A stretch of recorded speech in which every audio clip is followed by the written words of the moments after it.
All right, guys, it's about damn time. I mean, it's about time. We've had this little gem of a truck sitting outside for a minute now. I mean, a good minute, and almost an upsetting minute. But I mean, it sucks. Things just happen. All right, well, this truck is freaking phenomenal. Look at this. I mean, I think the entire body has been done.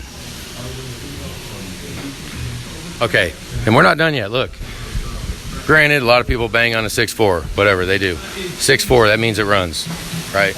I mean, it will run. Look, it's got all kinds of stuff still on it. That's okay. Not a big deal. But it runs, 6.4.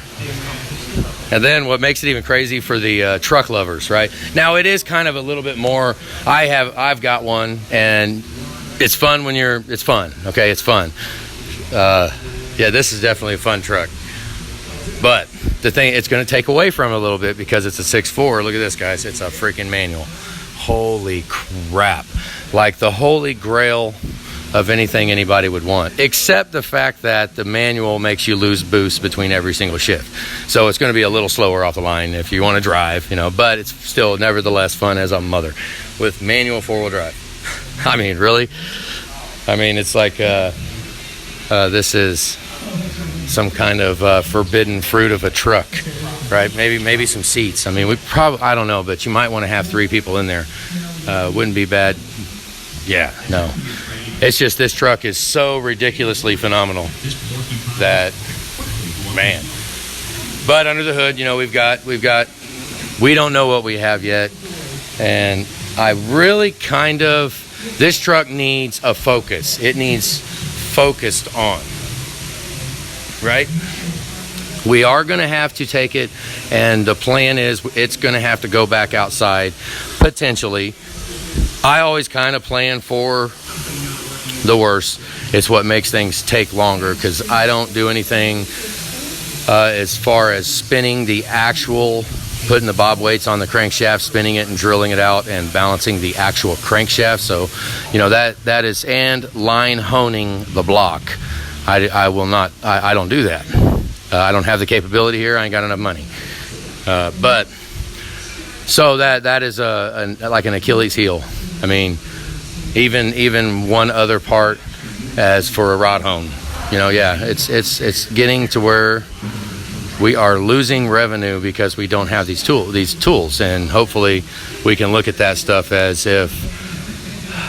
I'm liking to think it's a good business decision because, anybody can go sign your credit rating away and have all this stuff and buy the latest and greatest of everything every time, everywhere, but like we've been using a guy named Dave Height in Grain Valley.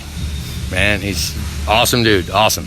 Lifelong machinist, I bet you people like that, it's a dying breed because, he'll take some old machine, old Cadillac, I guess what you call it, take an old Cadillac and damn near do a better job than the new $1 million machines or $500,000 or $40,000 machines.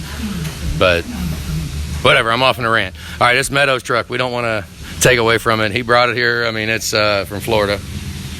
He's been waiting, and granted, I've got that other 6.4 all tore apart right now, and the crank and the block are back, and we are sleeving one hole of a 6.4. Dave Height is doing that, and that's something. If something gets done from here, I want to feel good and comfortable about who does it. And Dave, yeah, I mean, I'll have to. I made the decision, so I'll have to stand by his knowledge, which is far superior to mine, and learn to know that.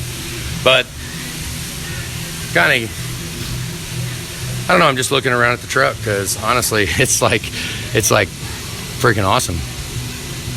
Now under the hood, we don't know what we're going to see. We're going in. We're not building high pressure fuel, and we're not throwing 87, 88. So if something is up, it could be a potential internal failure inside the high pressure pump that has nothing to do with the volume control or pressure control valves. Well, potentially, I don't know. I mean, electronically, it has nothing to do with the valves. So what we'll do, let's just do this real quick. Hang on a second. Let me get in. I got to get in the truck. Hang on. Okay, so the DPF is gone. It is throwing a wrench light right now. Not sure Generally on a truck, if the DPF's gone, there should be some kind of monitor on it. Hang on. Okay, I just found this behind the seat. So it's got, I have actually never seen this before, so I'm not sure. Have to do a little bit of research on it probably. Figure out why it's got a wrench light on. I mean, does this only allow for DPF underneath and it does not give any provision for the throttle plate? Because that's what it looks like to me. Unless it's the wrench light. The wrench light's a hard one because it pulls up. It doesn't have its own like wrench light code. It's like, and maybe I'm not knowledgeable enough. I don't know, whatever. But yeah, it's throwing a wrench light. Hang on. Okay, I should have showed that just now, what I was just doing. It was actually spitting a little bit, like it was trying to fire, but it didn't have enough fuel pressure. Fuel pressure was low. Here, let me show it again, see if we can get it to do it. But the battery, I'm wondering if we do go ahead and just put batteries in it right now. I hate to put batteries on the terminals. They haven't been cleaned and it just takes extra time, but maybe we'll go ahead and do it. Hang on here. Watch, fuel raw pressure is at the top. See that? Now the batteries run too low to do it. So hang on, I'm thinking. I got a habit of if we're gonna tear an engine down and go down to potentially rebuild it, if it's at all possible to start it, I would rather start it before we tear it apart. So right now with it spitting like that, with it kind of hiccuping, acting like it wants to fire, I kind of like to let it live. If it's gonna, I would like to hear it. So hang on. Okay, I just lost my train of thought where I was because Mark's truck over there, IPR valve, whatever. I made a video for it. Let's see what we see now because it's trying to spit and sputter. Here we go, fuel raw pressure. Let's watch the volume control and pressure controls. Now those numbers right there, I mean, I don't understand a lot about them. You know, hang on, here we go. Oh, did you hear that? That was like we might have an injector. We might have something over fuel in the cylinder or something. I don't know. Let's see. I keep getting things coming up on my freaking phone. Hang on, here we go. Here we go.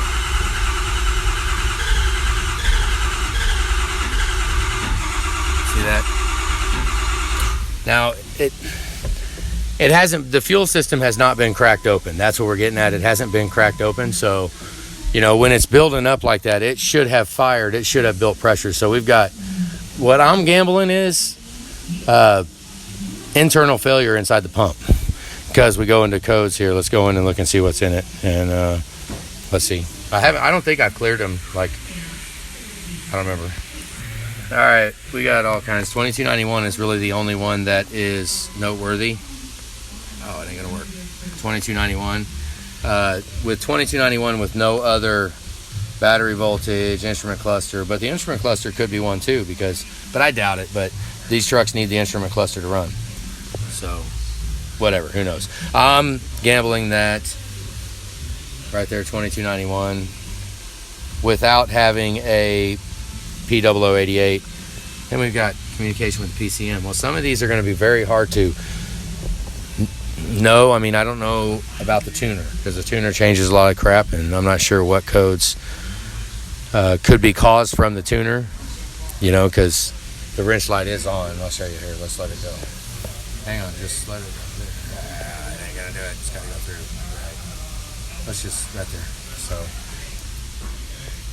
yeah, that's my bet. And then honestly, I guess I could plug in the tuner and mess with it and see what it is, because I can always put the truck back to stock and then put SCT tuning on it. You know, we can go ahead and do that and make it so it doesn't have wrench light and all this crap, if that is from the tuner. So, but right now I'm still kind of just walking around, kind of getting to know the truck. You know, we're about to go all the way with her. We're about to have our way with her, so I don't want to just rush in and do it, and kind of getting to know it, looking around. I got to look around, see what else there is. I know there's one wire up there that goes down, and just I want to chase all that stuff down, just kind of get to know it, so that when we do put it back together, stuff like this. Look, boy, he's got that freaking bed close. I kind of like that too. It's tight fit. Have to make a note of that, right? Remember that, because that's probably by design, I imagine, because it looks really freaking good and lined up. That's what makes it tough on the cab, because then we line the cab up It's just a freaking hair further out here, just a hair. Not enough to notice. So, once again, I just can't even explain how nice this freaking truck is. So, it's like freaking awesome that he trusted us, you know? It's freaking cool. Oh, look at this. Okay, where are the bed bolts at? I wonder, I bet the bed bolts are come out. All right, I got an idea. Medo, I got an idea. Look at that. Dang. What are you guys thinking? I know what I'm thinking. I'm thinking the bed needs to come off. I'm thinking we need to treat this son of a gun like an excursion and do the whole freaking body all the way down. That's what I'm thinking. Hey, remember that phrase I've said, guys? That I'll suggest. It's easy. I'll suggest everything in the world when it ain't my money. Because Medo, we go out to charge for that. We got to charge a couple bucks for that. But man, I don't know if you even want to. But if you do want to, I mean, that'd be awesome. They look freaking just ridiculous when, and if we did that, I would probably leave the bed up for a little while, just because it's a cool freaking sight to see. To have look at it. It's all painted. There's like no. It's almost perfect. I mean, we got a little bit of bubbling, a little bit. But I always look at that kind of stuff and have the frame all completely done painted. Okay, whatever. Something to think about, something to kick around. Yeah, I'm going to kind of just play around with this for another minute. I'm debating on putting batteries in, but nothing's clean.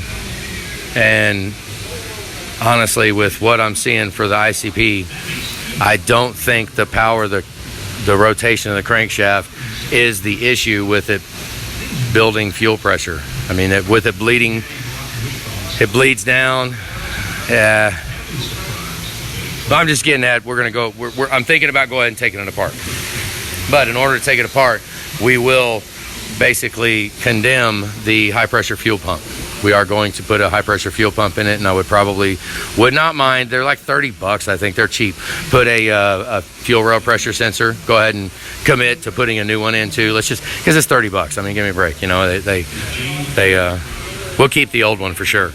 Like put the old one in the glove box or something, just in case, because he's going a long ways away. He's going to Florida. That way he has it, because not that it matters, because the crush washer, yeah, it's kind of a one-time use, but I don't know, the fuel system, whenever this pump, it just sucks to condemn it and then put batteries in it and crank it over. But it's cranking pretty good. No smoke. We'll have to look at the injectors, maybe go ahead and put a set of nozzles in it. That's another reason why I'd like to go ahead and start it. I'd like to hear it run, look at the short-term fuel trims, look at the cylinder contribution, because if we got like low or high fuel trims on a certain specific cylinder, it would be nice once we get the heads off.